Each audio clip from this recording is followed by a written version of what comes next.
cité Alice parce que dans son parcours de moniteur, elle a fait aussi une formation.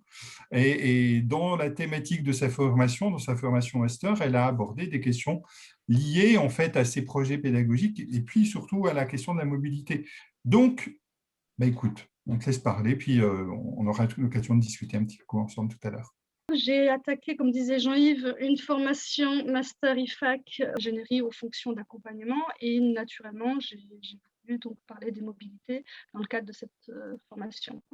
Donc, mon objectif, c'était un petit peu, depuis 5-6 ans, j'avais observé des choses qui se passaient. J'avais vu que certains jeunes, la mobilité avait une action sur eux et puis d'autres pas. Donc, je me suis posé un peu la question de qu'est-ce qui se passe pendant la mobilité, qu'est-ce qui fait que les jeunes, tout d'un coup, mettent en route quelque chose, développent des capacités, deviennent un peu, se transforment ou s'émancipent grâce à la mobilité. Mais ce n'est pas aussi visible que ça et ça ne se fait pas automatiquement. Donc, mon travail de recherche s'est porté là-dessus. J'ai effectué des entretiens, j'ai effectué des questionnaires. Et donc, du coup, j'ai mis en place, on va dire, un espèce de guide pour que ces mobilités soient encore plus,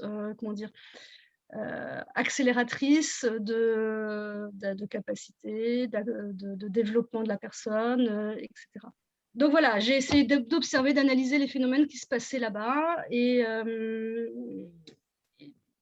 en tant qu'accompagnatrice. Donc, j'ai pu observer des phénomènes de repli, des phénomènes d'émancipation.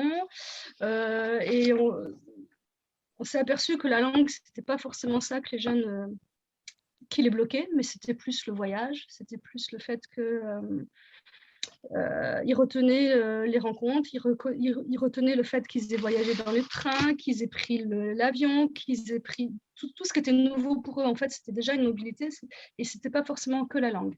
Et puis après, c'est aussi tout le suivi et la façon dont ils ont évolué derrière qui fait que c'était intéressant de voir que certains sont repartis tout seuls. Donc, ça leur a permis de vouloir repartir tout seuls alors que c'était des jeunes qui n'étaient jamais partis du tout, qui n'avaient jamais pris le train. D'autres réactions intéressantes, c'est que certains ont mis en place un projet professionnel qui n'était pas forcément au départ prévu. Ils se sont émancipés. Mais moi, mon questionnement, c'était comment ça se fait que pour certains, il se passe des choses, pour certains, il ne se passe rien.